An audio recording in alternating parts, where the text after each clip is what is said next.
उत्तर प्रदेश में कांग्रेस पार्टी के चुनावी अभियान का कमान संभालने वाली प्रियंका गांधी वाड्रा ने बताया है कि आखिर जितिन प्रसाद और ललितेश त्रिपाठी जैसे वरिष्ठ और युवा नेताओं को पार्टी में रोकने का प्रयास क्यों नहीं किया गया। पिछले 2 वर्षों में पार्टी के कई प्रमुख नेताओं के भाजपा में जाने के बारे में पूछे जाने पर उन्होंने कहा, मैंने महसूस किया है कि उन्होंने राजनीतिक कारणों से नहीं बल्कि अपने व्यक्तिगत हित को देखते हुए पार्टी छोड़ने का मन बनाया है। प्रियंका ने इस दौरान कहा, मुझे लगा कि हम जिस तरह की लड़ाई लड़ रहे हैं वह बहुत कठिन लड़ाई है। उनमें से कुछ चुनाव हार गए, उनमें से कुछ ने अपना घर खो दिया जिसमें वे कई सालों से रह रहे थे, उनमें से कुछ वास्तविक मुद्दों का सामना कर रहे थे। कांग्रेस नेता ने आगे कहा, कम से कम जिन नेताओं के साथ मेरा संपर्क था मुझे लगता है उनके साथ यही हुआ। मुझे उन्हें रोकने की आवश्यकता महसूस नहीं हुई क्योंकि मुझे लगा कि जिस तरह की लड़ाई हम लड़ रहे हैं वे बहुत ही कठिन है। इस लड़ाई को लड़ने के लिए मुझे ऐसे साथियों की जरूरत थी जिनमें सच में इसकी भूख थी। 2019 के लोकसभा चुनाव में कांग्रेस की भारी हार के बाद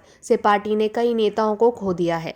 उन नेताओं ने भाजपा की ताकत में इजाफा किया है। कांग्रेस को सबसे बड़ा झटका ज्योतिरादित्य सिंधिया ने दिया। उन्होंने कांग्रेस के 22 विधायकों के साथ कांग्रेस को इस्तीफा दिया था। इससे मध्य प्रदेश में कमलनाथ की सरकार गिर गई। राजस्थान के मुख्यमंत्री अशोक गहलोत और उनके तत्कालीन डिप्टी सचिन पायलट के बीच भी कई मौकों पर अनबन की खबरें सुनने को मिलती है। दोनों नेताओं के टकराव ने भी गहलोत सरकार को नुकसान के कगार पर ला दिया था। इस मामले को प्रियंका गांधी के व्यक्तिगत हस्तक्षेप से सुलझा दिया गया था। उत्तर प्रदेश के पार्टी के प्रमुख नेता जितिन प्रसाद विधानसभा चुनाव से ठीक पहले भाजपा में शामिल हो गए। इससे ब्राह्मणों के बीच सत्तारूढ़ दल की अस्थिर स्थिति को मजबूत करने के तौर पर देखा गया था। सितंबर में प्रियंका गांधी के डिप्टी पूर्व विधायक ललितेश त्रिपाठी ने पार्टी से इस्तीफा दे दिया, वहीं टीएमसी में शामिल हो गए। राज्य के पूर्व मुख्यमंत्री कमलापति त्रिपाठी के प्रपौत्र ललितेश त्रिपाठी को पूर्वी उत्तर प्रदेश में वाराणसी मिर्जापुर